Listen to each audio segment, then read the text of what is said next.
go back. Between Bowling's Biden book and your Obama internet, we're going to be lucky to have a show this week. We're going to be just fine. Just fine. We're going to be just fine.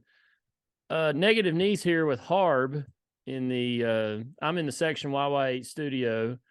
Harb's in where are you at now? You're in Straw Plains now, aren't you? I'm off historic 139 on the Newmarket, Kodak, and Straw Plains triangle. So obviously internet's a little spotty out there. So if we lose Harb, he's on an unsecured network supposedly. And Big Montana's logging in here. He's in the waiting room and his computer won't work. So we're going to let him in right now and see what he's got going on. What's his malfunction for the night? As we welcome in Big Montana to the show, he's connecting to audio. What up? Big Montana's finally here. I said between your Biden book and Harb's Obama internet, we might have a show this week. What it is, I'm trying to use my MacBook more than a coffee table conversation piece, and it wouldn't let me join for some reason, so I had to join on my PC or my I don't know, poor person laptop. Unbelievable. Let me tell you something, Nace. Actually, let me go full Ric Flair WCW. Mean by God, Nace. Let me tell you who's going to have a show, and that's the Section YY8 podcast. Let me tell you who's not going to have a show this week, and that's Tom Brady and the Tampa Bay Buccaneers. Bad boys for life. And spank that ass from opening kickoff to the final buzzer. We may or may not have left our kicker in the bay, down in the bay, but we're rolling. We proved everybody wrong. Stephen A. can kiss my ass. He's been quiet as a church mouse. I ain't seen a word from him. We're here, and we're on to San Fran. I was telling y'all, so Big Montana and Harb came over the other night, watched the game, little watch party. And I was telling him, I was like, this takes me back to my younger days, Cowboys and 49ers, except it won't be in Candlestick, which is a shame. But this is a little bit further south in Santa Clara. But yeah, Cowboys and 49ers in the playoffs, a historic rivalry. Should be fun on Sunday night, right? Sunday night, 6:30. Sunday night at 6:30 on Fox, I'm sure. Or is it NBC? I can't remember. Fox. So, yeah, wild day of wild weekend of playoffs. Saturday night, Big Montana was here, and we watched the comeback by, oh, shoot, his name slipped my mind. Oh, Trevor Lawrence. Yeah. And the Jags down there in Jacksonville. And that was pretty wild. And the Chargers fired their offensive coordinator yesterday because of it. I don't know if that was solely because of it, but yeah, I got to give a shout out to a Jaguars fan. Okay, go ahead. Listener of the show, Bradford Jones. His son is a lifelong Jaguars fan. He's 4. Really digs Trevor Lawrence and the whole Duval atmosphere. He's 4, so his bedtime was around 8:30 on Saturday, Sunday night, whenever that was. And he went to bed thinking that his Jaguars had lost. And at 7:35 a.m., he found out his Jaguars had actually won. So he was ecstatic. Shout out to Archie. That's Duval. Good stuff. I don't have kids, but I don't know the whole bedtime thing. But come on, Bradford. Let him stay up and watch the game. Watch it, bro. Let him stay up and watch the game, bro. Come on, Bradford. Be better. Do better. His kids go to bed before Jeopardy off. I mean, it's a thing. While we're throwing shout outs, I want to send some thoughts and prayers. I do want to do that. T's and P's. I want to send some T's and P's to a good friend of the show and personally a good friend of mine, Landry Stanton. He is a big time Chargers fan, and I Mm. thought it was looking very good for him. And a buddy of mine I was out with was watching a game when it was 27-7. He said Jags are going to do it, and I said that would be the most Chargers thing of all time. And I'm sure Landry agrees with that. So thoughts and prayers to Landry Stanton. Hate it for you. That was tough to watch because I was pulling for the Chargers. I really was. Landry is one of two Charger fans I know. A cousin of mine I don't know if he's still a Chargers fan. He's originally from San Diego. And I don't know if he still is a Charger fan since they moved to Los Angeles or not, but I still catch myself calling them the San Diego Chargers all the time. Oakland Raiders, San Diego Chargers, St. Louis Rams. Sad. But they're in better stadiums now, so shout out. Good for them. So we didn't get to record on Sunday night because no one responded to the text. So this is Wednesday night. So we've got a couple games to talk about, not just the Kentucky game, the debacle on Saturday, but the Vols won at Mississippi State on Tuesday night. Nice bounce back win. Looked a little hairy there for a minute in the first half, or about 3/4 of the first half. But Vols found their rhythm, got back on track into the first half, and played really well in the second half. But I guess let's start back with the Kentucky game this past Saturday. The Vols hosted the Wildcats, who were reeling, I guess would be a good word, and ended up falling to the Wildcats 63-56. I did not get to watch the game. I had to work Saturday. I didn't get to see any of it. I haven't gone back and watched the replay. I kept saying I was going to, and I never did. Don't waste your time. I'm not going to waste my time now with it. So I know you all probably watched it, and I'll let you all comment a little bit on it. But the things that stood out to me, I read about it, looked at the stats. Tennessee, 3 for 21 from 3-point range. Just awful. It's not the amount of threes they took. They just could not make any. 1 of 12 in the second half. That's awful. Out rebounded by the Wildcats by 20, 43-23. You want to point at two things as why they lost the game. That's the two things right there.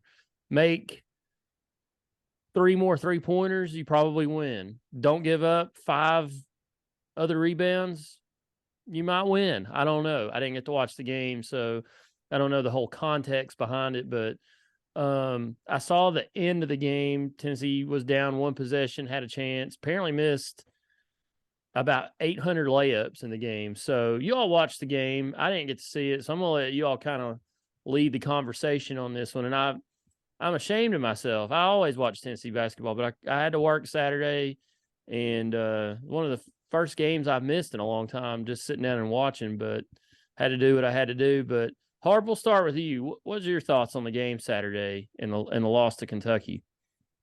All right, so Brett and I actually went. We was up high in the rafters when they raised Chris Lofton's jersey up. We was actually still looking down on it when it got all the way up. Did you see Sting when you were up there? Sting and I were eye level.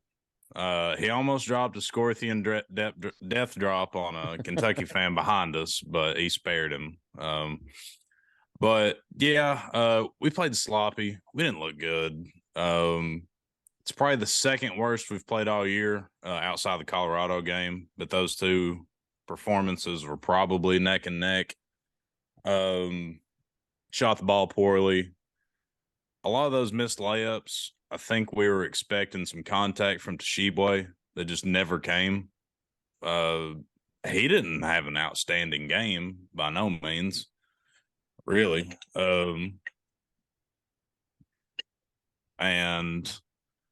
But the biggest thing that, or not the biggest thing, but one of the things that Brett and I talked about was that. Damn, Bowling, you threw me off. You've got 2 screens going. Sorry. We got up 8-0. Thompson Bowen was rocking. It was loud. We were rolling. First 3.5 minutes, I think we're up 8-0. Kentucky hadn't even got close to scoring, and Rick Barnes takes out 4 of the 5 starters. In my opinion, I think you ride that heat wave out until it's not working anymore. But we took them out. They scored 5 in a row. All of a sudden, it's 8-5 when we potentially could have went up 13-14, and then everything changes after that from a confidence perspective. But I mean, it is what it is. It's like Day said. You don't lose the game in the first 3 minutes. Makes more layups, rebound a little bit more. Yeah, we look bad. Euros is the only reason we didn't lose that game by 25, and it's kind of embarrassing for me to say that out loud. So, well, Landry Stanton, listener to the show, who we talked about earlier, he's big Euros fan, so he's probably gloating a little bit. But you were talking about we didn't play well. I mean, just looking at Kentucky's statistics. Again, I didn't see the game, but they only shot 35% from the field, 31% from 3-point range. So it's not like they lit it up. Tennessee didn't play well at all and still had a chance to win that game.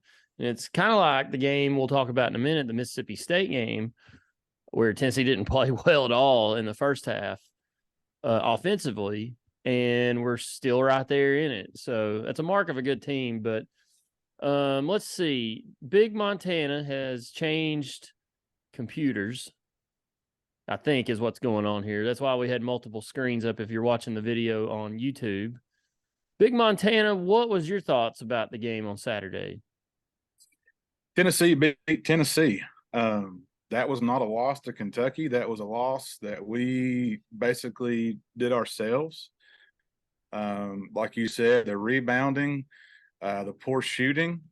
It's hard to win games whenever you don't get to the free throw line and you get out rebounded by how many was it? 20. Yeah, something like that. You're not supposed to win games like that. So maybe that got us a little humbled.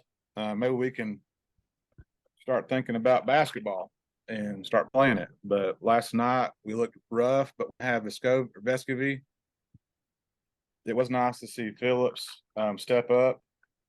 The one thing that I did love about the Kentucky game was how dominant Euros was. If that loss gave him some type of confidence going forward, I'll take it. But he has improved so much with his footwork and just movement in the paint and how to get position and how to leverage his body. And that's nice to see. It's one thing that Tennessee lacks is a dominant big man. And he really did have his way with Sheboy or whatever his name is. I mean, he worked him. He still got his points and his rebounds. He had a double-double, but that's, he's who he is, and he's going to get his points. So I was proud of that effort. I don't know, man. It sucks because it was a day for Chris Lofton to retire his jersey against his home state. And it was a shot at Kentucky by doing it that day. But, it is what it is. Kentucky sucks. I mean, they're not a good basketball team. They barely beat Georgia last night. I don't expect to see anything great from Kentucky. We're going to get our chance to go to cold country and get some payback, and I think we will. But I really hate losing that game in Thompson Bowling. What was our 25 games in a row? Yep, 25 in a row. Home winning streak snapped. We really had a chance to be undefeated at home in all 3 major sports this year. And now we can't. So it was going to be tough. I mean, you still got Auburn, Arkansas, and Alabama coming in here. So those are going to be tough games. But I tell you, yeah. I'm not that impressed with Arkansas yet. I'm watching they them right now. They got a bunch of injuries. They're banged up big time. If they had everybody healthy and were playing like this, then yes, I would. But yeah, I mean, they're And they should be better than what they are even with the injuries, but they're really struggling with injury right now. I didn't get to watch the game. I've said that about 4 times now. Why did Kentucky shoot more free throws than us? Was it the fact that we didn't drive to the basket? Were they more aggressive, or did the referees, did John Calipari have him in his back pocket? Well, it was a mixture of two things. One, Pat Adams was the head referee. Oh, say no more. So there you go. That's 90% of it. The second part of it, we've kind of struggled to get to the line all year. We kind of try to avoid contact instead of getting into it. The guy that gets to the line the most for us, Phillips, I love the kid, but he absolutely no-showed. I think he fouled out with 2 points, I think. He only had 2 points. Yeah. So, I mean, outside of Euros, hell, he only got to the line 4 or 5 times, maybe. It was just rough, man. It was hard to watch. Every time you thought we was going to put a run together and kind of shut up the Kentucky fans in the building, it just never came. Yeah. But the referees were awful both ways. Now, we did get some calls that should not have went our way, but obviously so did Kentucky. But yeah, it was Pat Adams. That's the short answer. Do you know where Tennessee ranks nationally in free throws per game? Somewhere around 100, I guarantee it. Yeah, you're close. They're actually higher than I thought. They're 97th, 19.5 per game. They are tied with, what school is that? Something Christian.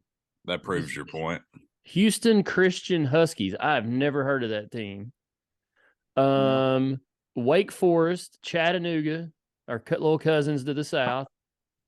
And that's it. That's it. We're a 10th of a free throw per game ahead of Kennesaw State. And here's College of Charleston, who's pretty good this year, a 19.4 game. So, yeah, Tennessee doesn't get to the free throw line a whole lot. Just for reference, who's like top 3 in that category?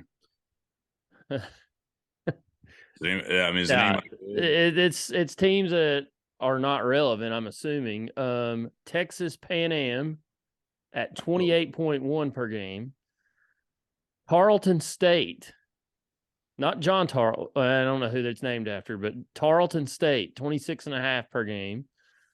And South Utah is number 3, 26.2.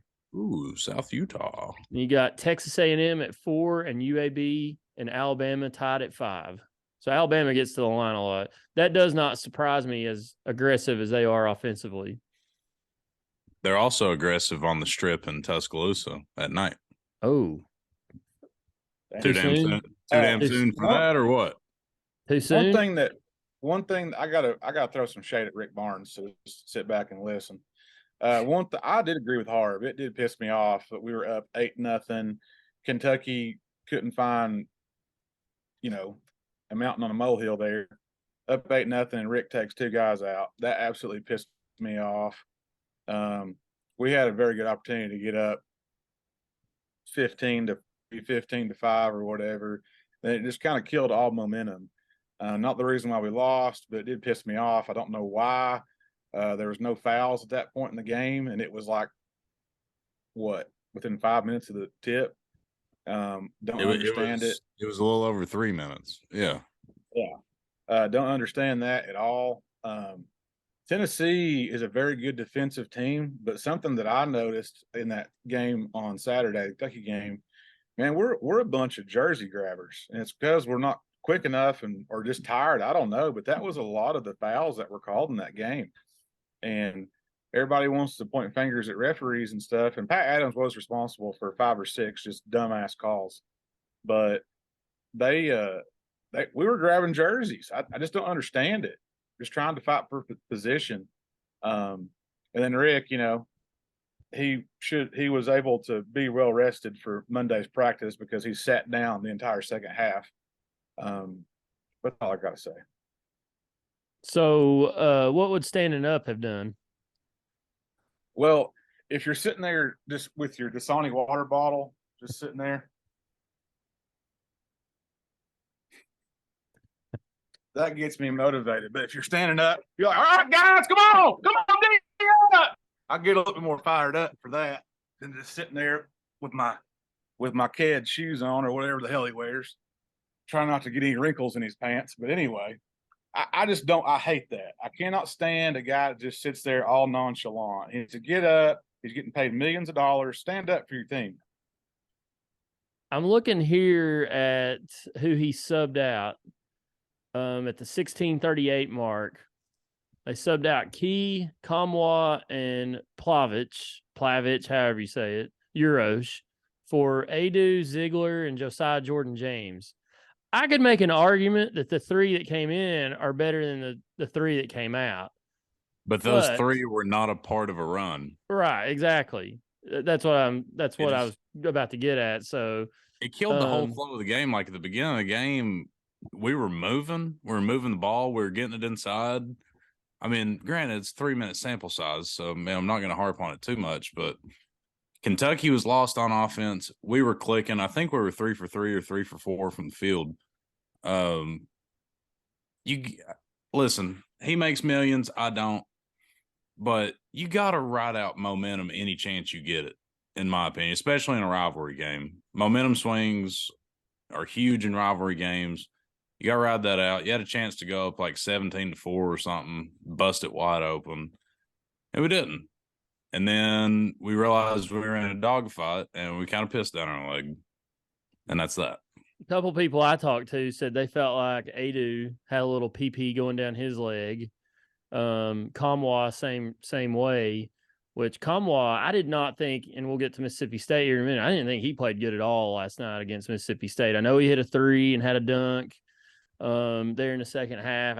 I thought he looked like a deer in the headlights for some reason last night. But anyway, oh shoot, where was I at here? So, and I called him out last night. Harb said, text us, and then I said it too, that he must have seen my tweet at halftime. I was like, it is time for Julian Phillips to wake up. And with them missing Key and Vescovi last night against Mississippi State, somebody's going to have to pick up the scoring, especially on the Vescovi end. And Julian Phillips did that. But in the Kentucky game, he was a complete no-show. Against Arizona, he was pretty much a complete no-show. In the bigger games this year, he has not played well at all. And I felt like he's been pushed around quite a bit. I know he's a freshman. He's trying to get his feet under him. But he's a 5-star McDonald's All-American. We really wanted him. I know LSU had him. And when that stuff went on down there, he was, changed his mind and came here, and that's great. I don't think they're holding him back. Rick Barnes has been very public and vocal about them wanting him to be more aggressive and needing him to be more aggressive. And he's just not been. And I think he's trying. You can see him like against Arizona, he really tried to get to the ball of the basket. And he just got knocked down. He got pushed around. It's like, I don't know if he's just not physically strong enough yet, but I've been a little disappointed with him. He's still got time. I mean, he's not like he's played awful this year, but he really stepped up last night in that Mississippi State game. He was very aggressive, got to the basket, was able to shoot the ball outside, rebounded really well, played really good defense. So he stepped up, which we'll talk about here in a minute. But I think that was besides the 3-point shooting and getting out rebounded, my big takeaway was, where in the world was Julian Phillips against Kentucky? He played 18 minutes, 1 for 2 from the field, 3 rebounds, 4 personal fouls. Let's see, 2 turnovers, a block, and 2 points. That's not what you want in a game like that from your McDonald's All-American. It's just not. I agree with you, but I was more frustrated with the Olivier Kamwa no-show in the Kentucky game. He's a senior. Yep. He's played them, 8-9 times, including SEC tournament in his career. He knows what that game means. You cannot be a starting senior and no-show in a rivalry game of that magnitude.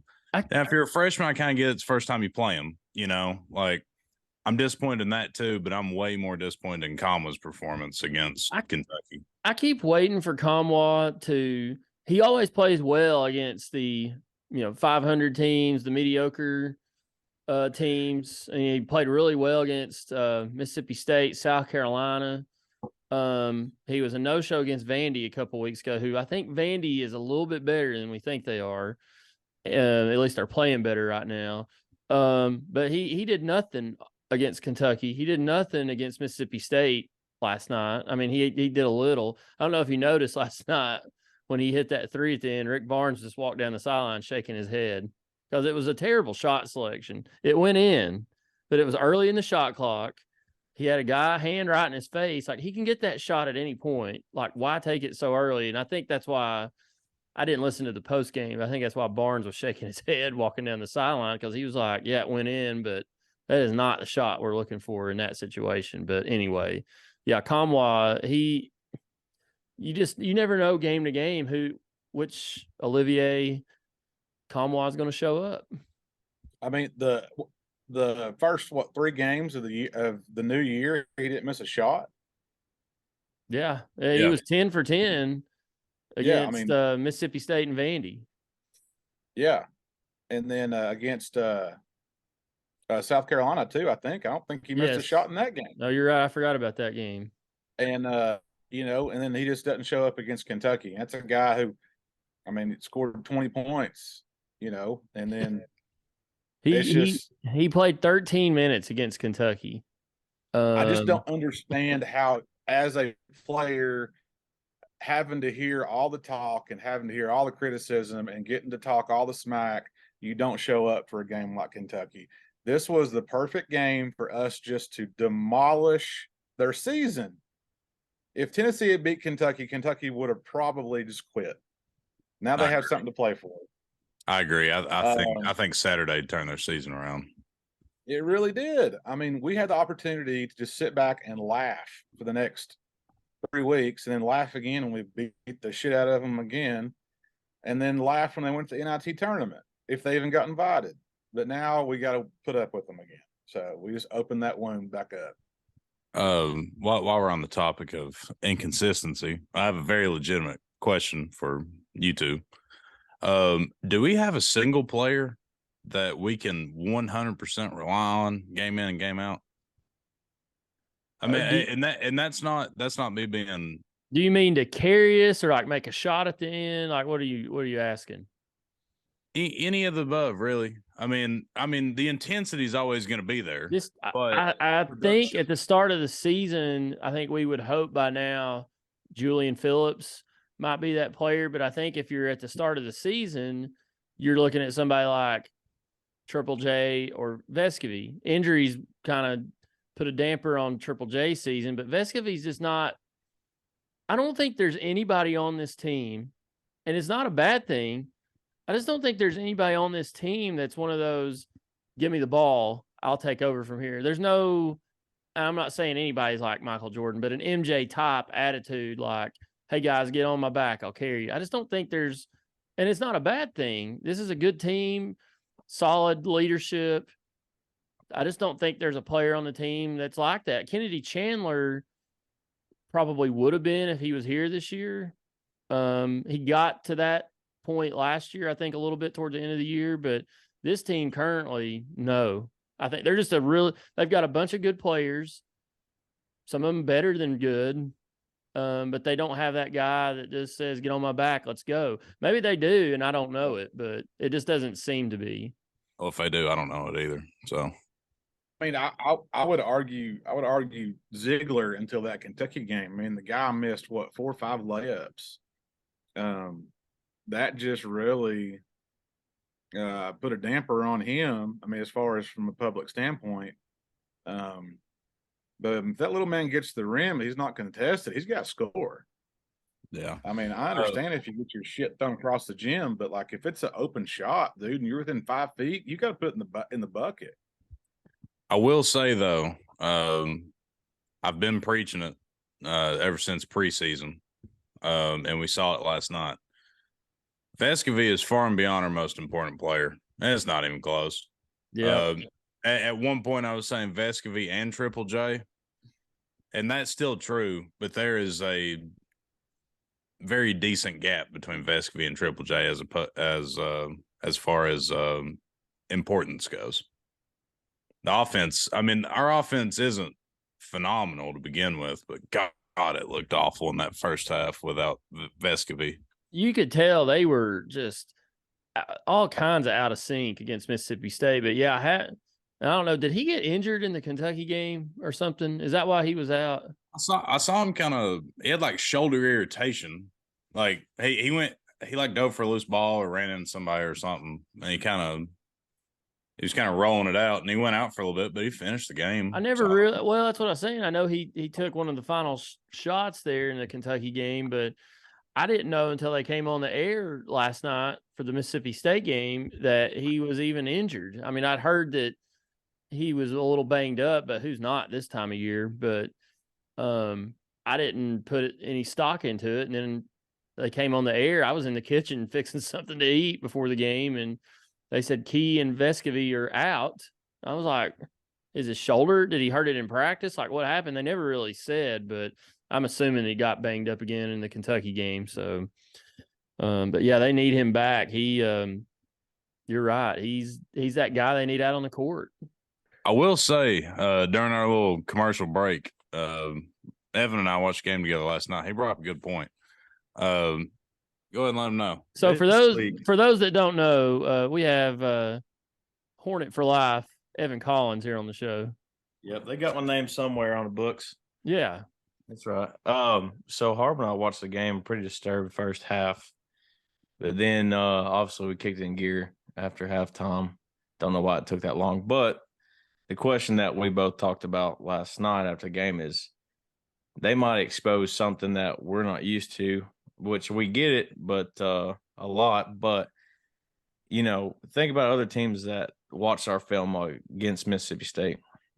How many other teams are going to do a full court press probably the whole game after watching the last, 4 or 5 minutes of that ball game? Something that I brought up to Austin that could be an issue for, bigger games. I don't know. Arkansas will, and Alabama, I think, will. I don't know enough about the other teams that we play. But, yeah, you're right. They had, 2 or 3 turnovers? One of them I thought was bullcrap, that 10-second call. That ball was across. Awful.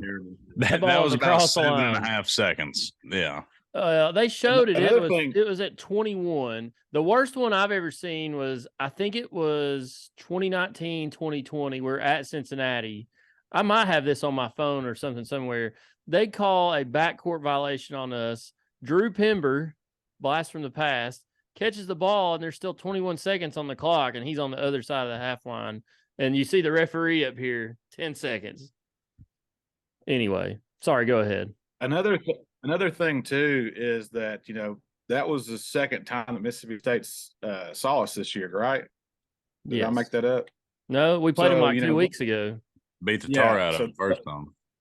So they had some tape on us, and, they got to see it. So that was kind of, I don't know if we want to call it a disadvantage, but, we had the same tape on them, but they're the ones that had to make changes, and we beat the snot out of them. So we kind of thought, hey, we'll beat the snot out of them again. So that's another thing.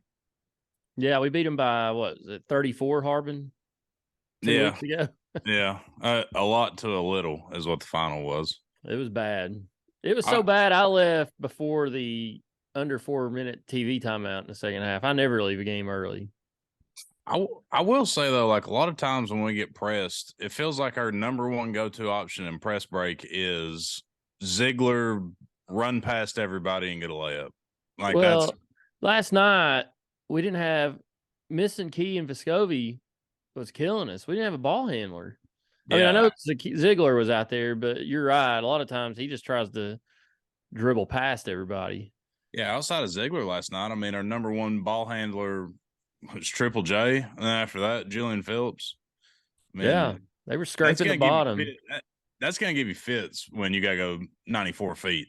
So, a thing I saw on Twitter last night, and I don't know enough about it, but everybody was crying for B.J. Edwards, the freshman from Catholic here in Knoxville. Very good ball player, coming from a very good high school basketball program. Catholic's one of the best, if not the best program in Knoxville or East Tennessee area, talent-wise. But I'm going to go with Rick Barnes. I trust Rick Barnes on this one. Maybe he's not ready. Why put him in the game on the road if he's not ready? Just because you're down some men. If he was ready, he would have played by now. Oh, no. And it's like they said, I was listening to the Russell Smith Twitter show that he has after games. Pretty good thing to listen to. But a lot of people were calling for it, and they were like, Rick Barnes doesn't play freshmen that often. It doesn't matter who you are. There's very few instances. You got Julian Phillips this year, Durant, Kennedy Chandler, Springer, Keon Johnson. I don't know who else he played at Texas as a freshman, but other than that, he ain't gonna play many freshmen right out of the gate. He's a veteran player coach. But I don't know. Everybody was screaming, I have BJ Edwards. Put him out there. Let him see what he could do. No, leaves the kid Zakai Ziegler out there. Let him play 40 minutes like he did. I was about to say, let's give Ziegler, let's give him his flowers. The man played 40 minutes and there for a while kind of put us back. He was awful the first half.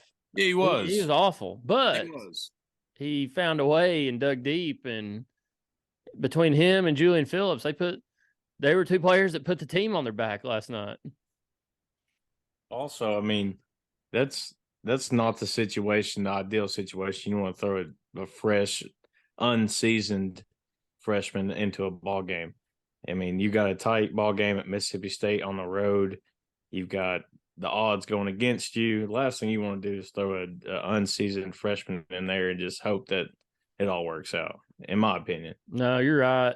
And not that it was a big road atmosphere. I looked at the box score. It said there was 8,000 there. There's no way there was 8,000 people at that game last night. There may have been 4.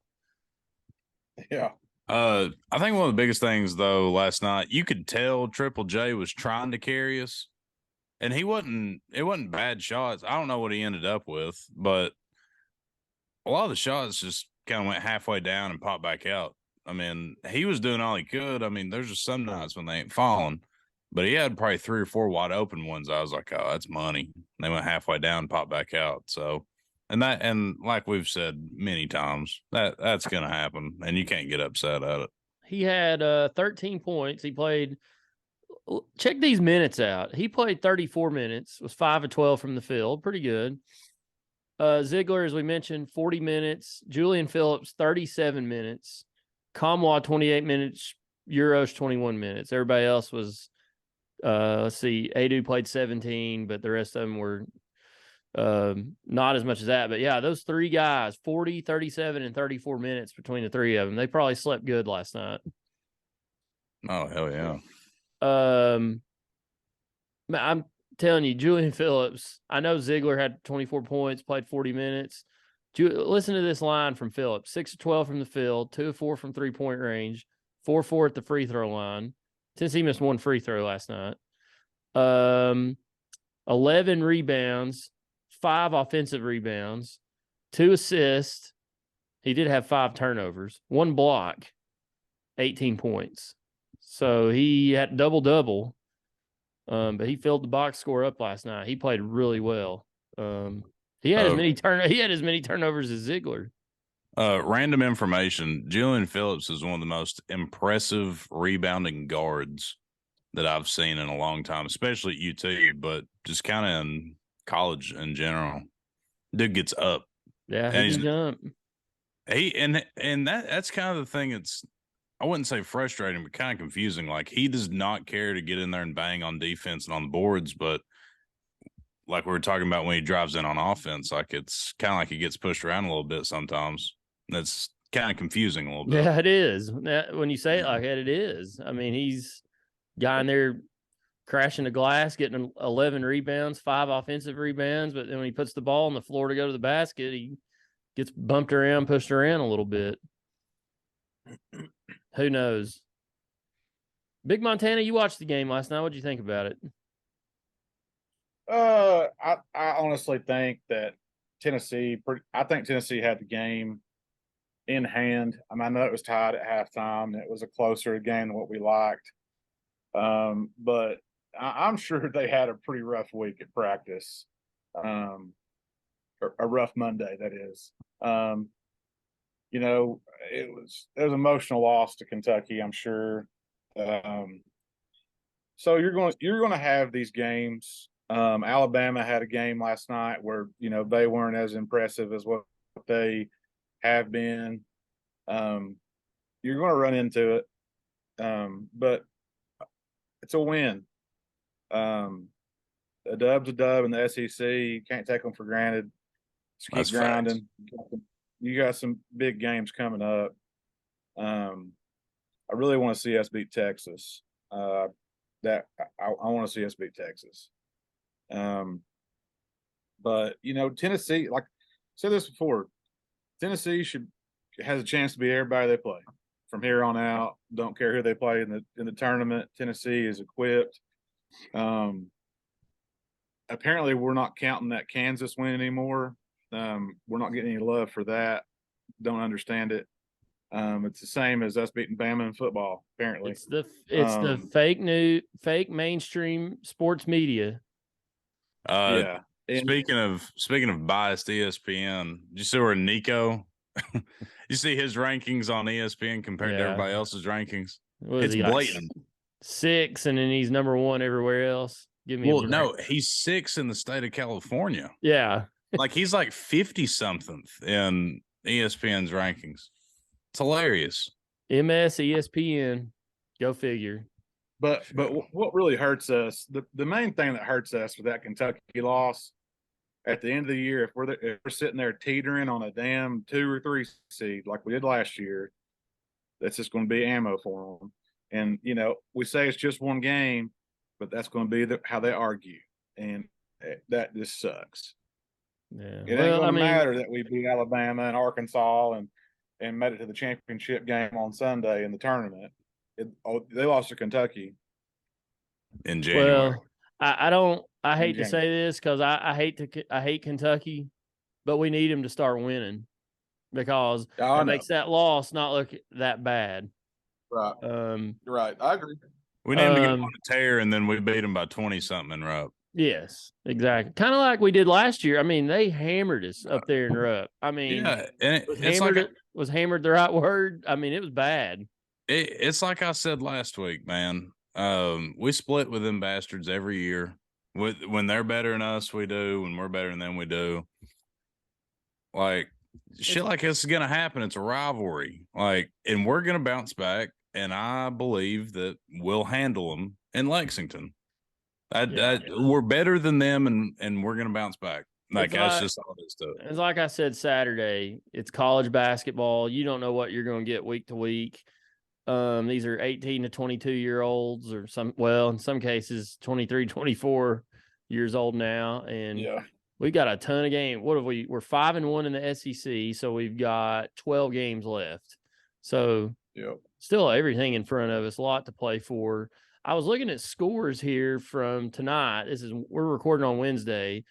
Auburn beat LSU, who Tennessee goes to Baton Rouge Saturday. They're now 1-5. LSU is. Auburn's 5-1. And then Texas A&M still got that goose egg in the loss column. They beat Florida 54-52. They're 5-0. Arkansas, Missouri. Arkansas is up 1 at the half. And then on Tuesday night, Big Montana referenced this. Alabama won by 12 over Vandy. I think Vandy looks a little better than we all thought they were. Ole Miss got their first win in conference over South Carolina, who's abysmal, 70-58. And then Kentucky, like we mentioned, they beat Georgia 85-71 in Rupp Arena. And I'm trying to find the standings. Give me a second. But, yeah, SEC's kind of wide open right now, to be honest. I have a legitimate question. Has Texas A&M played anybody? We'll look that like up. I truly don't know. I know that they're 5-0, but the only thing I know about them is they lost by 30 to Colorado. We'll look that up here in a second. They've got Current- the longest SEC win streak since the 21-22 Auburn Tigers. Current, Interesting. you talking I about was just wondering, out of the 5 games they've played in conference, have they played anybody pretty good? you talking about I don't know. regular season bowling? I just read it. It was talking about Texas A&M longest active winning streak over SEC opponents since 2021, 2022 Tigers. It's got to be regular season because we beat them in the tournament last year. Right. I think it is regular season. Alabama, championship, wasn't it? yeah, that's a championship game. Alabama 6-0, A&M's 5-0, Auburn, Tennessee 5-1, and then you got Georgia and 3-2, and then everybody else is 500 or worse. So, let's see who A&M's played real quick in conference. They lost to Wofford. Shout out Spartanburg. They've lost to Memphis. They've lost to Boise State. They lost by 28 to Colorado. They lost to Murray State. And now they've won after losing to Wofford. They've won 1, 2, 3, 4, 5, 6, 7 in a row with conference wins over Florida, LSU, Missouri, South Carolina, and Florida again. So to answer your question, they have not played anybody. No. Missouri's not. They're overrated. Just for giggles, what's their next 3 SEC games?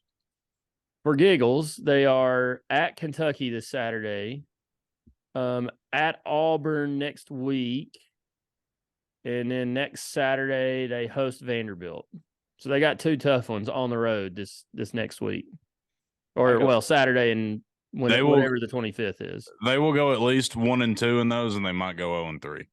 And then they got to go to Arkansas after Vandy. So they got 3-4 tough games in a row coming up. Yeah.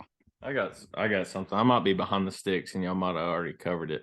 Has the mentioning of how dead Thompson Bowling Arena sounded during the Kentucky game been brought up? We haven't talked about that, and I didn't, just to fill you in, Evan, I didn't get to watch it because I was working junior pro and some other things. But I saw that from several people that the arena sounded dead. I haven't talked. I wish Day was on here. He was there. You were there, Harbin. What was it like?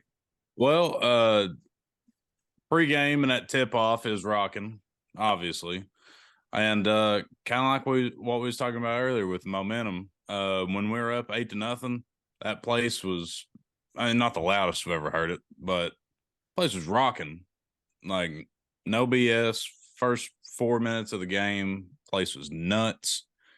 Game got a little close, and I don't know if his nervousness in the crowd or what, but it just felt like everybody in there was a bunch of big fat donors just sitting on their hands, I mean, but it was kind of like I was saying earlier, like I kept looking at Brett and I was like, we need a big bucket. We need a steal and a bucket to get the crowd into it. Cause everybody just felt that it was dead.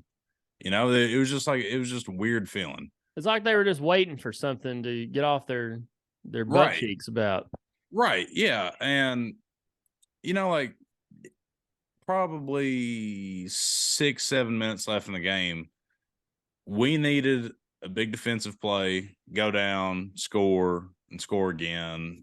Just like we needed like a 45-second stretch, maybe just one dunk or something just to get the crowd into it. And I think that's all it would have took, but it never happened. Well, it is what it is. Also, Harbin, the reason I bring that up is because we watched the Tennessee State game last night. So then it kicked over to Kansas State. And I mean, the atmosphere of that in-state rivalry was ridiculous. Now we don't have that with Vanderbilt because they're trash, but behind it is, I mean, that is got to be our top, game of the year, and that's the game that you've got to be there, and you've got to be there the whole time. Not just bought a ticket, you got to be active during that game. I mean, this is the biggest game when it comes to basketball for us. I mean, that's always been a nitty-gritty rivalry, and we just sat there and watched the Kansas game, which if you didn't watch it, you missed out. But I'm telling you, just the atmosphere just didn't seem like it needed to line up like it always has. I think we felt as if we were, we deserved to be there, and that was our ball game anyway. And I just think we got over pumped and we just let ourselves down. Maybe it's a wake up call to the Rocky Top Rowdies. Side note, that Kansas State game was a damn masterclass. That was awesome. I guess it was the last 5 minutes after the Tennessee game. That was, and then overtime. That was good. And honestly, Kansas State's arena sounded so loud. It sounded like ESPN had the volume boosted or something. It was just awesome. Loud. It was loud. It was awesome. I'm telling you, Thompson Bowling can be as loud as anywhere in the country when it's rolling. I mean, that Kentucky game in 2019 when Grant Williams threw Bowden that alley-oop from half court, that place, it was shaking. I've been in there a few times when it was like that. Florida game in 2006, the Kentucky game in 19. North Carolina in 18. That North Carolina game we lost, but it was loud. Well, we checkered it, and that place was jumping. That Kansas game, Big Montana and I went to, and McBee hit the three. That place, I was there. I was there. It was wild. The issue with TBA is that I heard you mentioned it. There's too many khaki pants and loafers sitting on the first 4 rows. Too many Eric Nieces. Sorry, Eric. We got to get some boys in Levi's and Wranglers sitting down there with cow shit on their boots to get rowdy. Or blue button ups and a vest. Oh my God. There was a T on there underneath the vest. There was a T on there. Harbin, you said a minute ago you had a legitimate question. Have you ever had any illegitimate questions? I'm sure I have before. I'm sure I have before. He's got a lot of illegitimate somewhere. There was a lot of there was a lot of illegitimate going on here in the illegitimate statements, questions going on here during the Cowboys game the other night. And I don't know if y'all are coming over Sunday night for that one or not, but I'll be there. God, it'll be wild here. We might need to get some more here. All I'm saying is there were certain points. Well, actually, there wasn't really certain points because we whipped their ass from Tampa all the way back to Dallas. But I have a feeling that if there is a microphone and a video camera present Sunday, we're gonna have to do some heavy editing before that hits the airwaves. I'm going to try to see if we do it. I'm going to try to see if I can do a YouTube live. We'll see. I don't know. I got to figure out how that works. So we might get banned. Maybe not. Maybe we'll just watch the game and then talk about it on next week's show. Yeah, or we can record. We can record immediately after the game's over with. We could do that, depending on how it goes. I tell you what we can do. And I've been trying to do this, but it's hard to do it after Tennessee games because I mentioned Russell Smith's thing. You can do one of those Twitter lives, and people can actually call in and talk to you, or what do they call it? Ask to speak or whatever. So we could do that after the game. We'll see. We'll see how it goes. It'll be better if the Cowboys lose because you two will be fired up.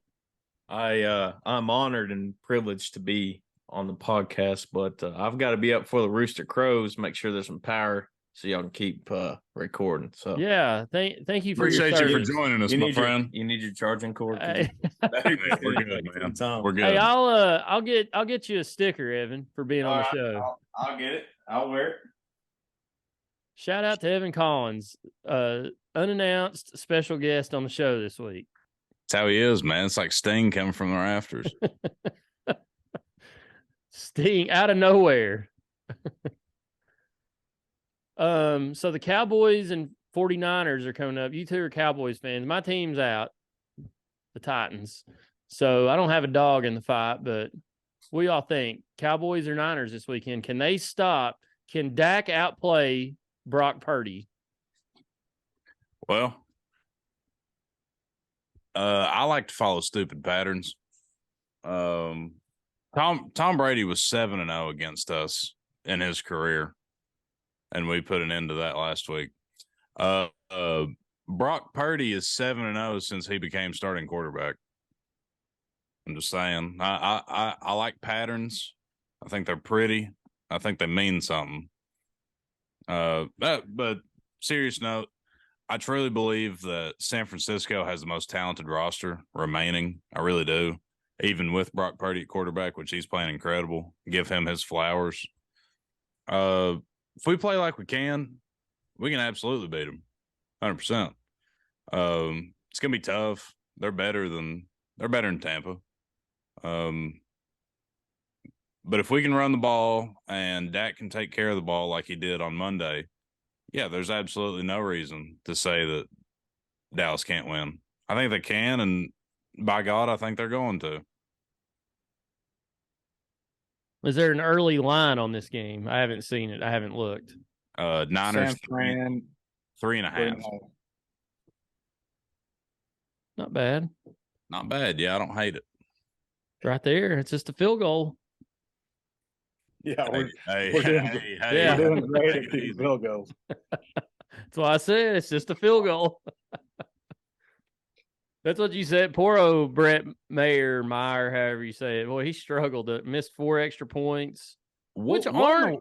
They're not gimmies anymore like college football. But these guys, I think they make 98 or 99% of them. Well, all they do is kick. My boy hit 20% of them. Yeah, you could tell he had the yips. Is what I said when y'all were here. Peyton Manning said something, or somebody, I don't know if it may have been Dan Campbell, said he's got the shanks, which I don't like saying that word, but yeah, he absolutely had it. Those first two were so far right, you had to say they went east.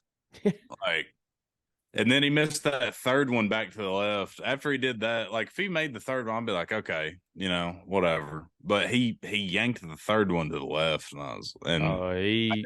me and Bowling were like, oh, this ain't good. He that third one he hit was the yip. That was the shank. Yeah, he just tried to overcorrect it. He even said I pulled it.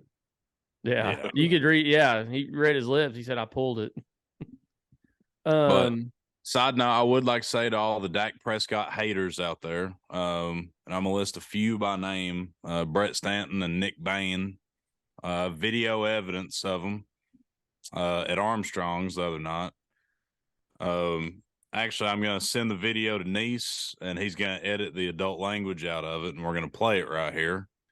So, or maybe not. I got a little head nod from Nice. Maybe you don't feel I'll put the video in, but I don't know if I can edit it out. But, this isn't for kids, so. Okay, well, whatever. I'll just have to see. If the video's not in here or the audio's not in here, that means that our censors didn't deem it appropriate. All right, well. Prescott sucks. Right here, playing for him on Monday night. Sucking Dak. You heard it here first. Probably multiple bits. All right, there was the video if we put it in. As you can tell, not only are they dumb, they're stupid, and they're also wrong. Dak went like 28 of 35. I don't know the exact numbers, but his first 3 incompletions were all drops on the first drive. After that, played absolutely lights out, hit 300 yards, 4 passing touchdowns, even a rushing touchdown on a Peyton Manning-esque naked boot. Complete masterclass. Outplayed the quote-unquote GOAT by a substantial margin. He ain't shit. Finally beat him. Bye-bye, Boogeyman. Yeah, man. Dak Prescott was 25 of 33, 305 yards, 3 passing TDs, 1 rushing TD. Hey, Bowling, I got Tom Brady was 35 of 66. 2 touchdowns. He threw 66 passes. That's incredible. Hey, Bowling, I got a question he threw for 25 into the ground. I got a question for you, Bowling. I got an answer for you, buddy. Are those Dak Prescott numbers good? Buddy, they're kind of unheard of. I like it. I'm just asking a question because all week, all I heard was Dak Prescott sucks. Oh, my bad. Here's my second question. You didn't mention how many interceptions he threw. How many did he throw, Bowling? If my memory is correct, it was 0. That can't be right. There's no way. 0. I heard it was a guarantee that he would throw at least 2.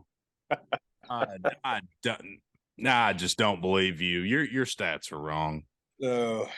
So I had a meme sent to me. I think Bowling got this too from a mutual friend of ours who doesn't listen to the show, so I'm not giving him a shout out. It's a meme, a picture of Prescott and Zeke hugging in the locker room. And Zeke says, Dak, I'm scared. We about to play some real teams. Prescott says, I know, I'm scared too, baby. Okay. Here's another one. Before we played Tampa, all we heard was, oh, Tom Brady's going to make one final run. The Bucs are going to beat the Cowboys. They're going to do this. They're going to do that. Dak's going to throw pick sixes. Well, we whoop their ass every which way. And as soon as we do, oh, the Bucs are trash. Tom Brady's 45. That defense is a shower curtain. The narrative's going to keep flipping. And everybody knows that San Francisco is one of the best teams in the whole league. And I'm not guaranteeing a win. If we win against San Francisco, the narrative's going to change. Well, hell, they beat Brock Purdy. Hell, 7th round guy from Iowa State. Hell, they was supposed to win. The narrative's going to keep flipping because the haters and losers, of which there are very many, can't stand to see the Dallas Cowboys have some success. And I may look like a jackass Sunday night because I might do all this talking just for one playoff win. Maybe. That's fine. I'm used to it.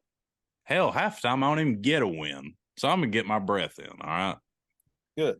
But with the haters and the cheers of other teams, the narrative is always going to change with the Dallas Cowboys because heavy is the head that wears the crown. And by God, we're coming for the crown once again. Harb, don't feel bad, buddy. All those Titans and Packers fans are just sitting back watching. That's all they can do. Yeah, I love Josh Dobbs, but what's he doing right now? Or Derrick Henry.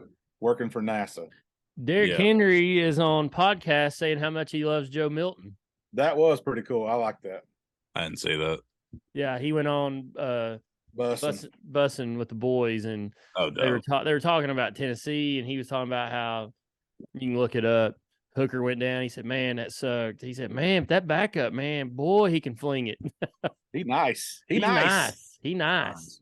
And they talked about. I mean, he was like, it was like a 3-minute conversation. He was gushing over Joe Milton, but I saw Joe Milton is 25-1 odds to win the Heisman next year. Take him. Well, he's not going to win. What I think about the Heisman, piss on it. Well, he's not going to win. Here's a Gavin quote. God, Gavin feels like a ghost. Who? Yeah, exactly. He's not going to win the Heisman because he wears orange. He might finish 5th when they invite 4 of them. Yep. Speaking of orange, Tennessee baseball team came out today, or was it yesterday? I can't remember. Number 2 in D1 baseball rankings.com. Did you see how many teams from the SEC are in the top 10? 7. 4 of the top 5. Who's this won? is incredible. LSU 1, Tennessee 2. You and could then be half the SEC's in the top 10. You could be top 10 in the country and be like 6th or 7th in your conference. This is crazy. I don't understand why the love for LSU over us after we dog walked them last year. I just don't get it, but maybe they know more than I do. Now, I don't know. I don't have a whole lot of knowledge when it comes to other baseball programs, especially in the off season. But I do want to say, I've been wrong before, maybe wrong this time. I do want to say that they kind of reloaded quite a bit. They did. So we did too. Well, we did. I mean, 1 and 2. I mean, when it comes to our baseball program, I'm not gonna sit here and argue about who's number 1 in January. You got this is preseason rankings. LSU number 1, Tennessee number 2, Stanford 3, Ole Miss 4, the defending national champions, Texas A&M 5, Wake Forest 6, That kind of came out of nowhere. You don't think of Wake Forest as a traditional baseball power. Florida 7, Arkansas 8, Oklahoma State 9, Vandy 10. Scrolling on down the list, some notable teams. You got like Miami's in here. South Carolina's 23, Southern Miss 18. They're a really good college baseball program. North Carolina 12, East Carolina 11. They were good last year. So it's just crazy where Vitello's got this program out right now. Incredible. Yeah. I'm excited for baseball season. It'll be fun if maybe Big Montana can sneak us into a game on a Saturday night like he did last year. Hey, you just gotta ask. Sweet talk to Usher and, well, you just go on in. That's right.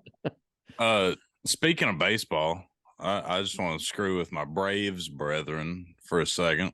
The Red Sox might only win 55 games next year, but we're going to do it with one of Atlanta's fan favorites. Who's that? We signed Adam Duvall today. Oh, well, I didn't see that. Yeah, he ain't worth it. I don't really think he's very good. What did he hit last year? 220? I don't know. I mean, he's one of those guys that'll hit a home run when he has to. Well, there's not going to be very many spots where he's going to have to hit one in Boston this year. It's going to be bad. And the Cubbies signed Dansby Swanson, who Chad Grubb calls Sissy Boy. Sissy Boy Swanson? Sissy Boy Swanson. Andy Deuce. I do think that was a big loss for Atlanta. Before we get out of here, I do need to I did apologize to her. Chad Grubb's wife, Hunter, she does listen to the show. I don't know what happened. I screwed up the music for the cheerleaders the other night. They had this brand new routine. They got rid of the Florida music. I hit play and it played for like 10 seconds and just went off. And the girls kept doing their routine. For those that have watched The Office, it's like Andy doing the evolution of Dance Dance in complete silence. And they went through it. So shout out to the Carter High School cheerleaders. Shame on me, but I did apologize. I don't know what happened. I don't know what happened. I really have no idea what happened. That's sad. That's sabotage is what I call it. I think the Chinese got to me or something. Or you in China in cahoots. China. All right. Well, that's this week's show. I hope everybody enjoyed it. We had 2 Cowboys fans on here. We'll be back to talk about Tennessee. They're at LSU this weekend. We'll hopefully try to get a show together Sunday night after the game, but appreciate everybody listening. For huge Cowboy supporter Harbin, huge Cowboy supporter Big Montana, Evan Collins was on the show this week. Shout out to him. He's keeping your power on. This has been the Section YY8 podcast.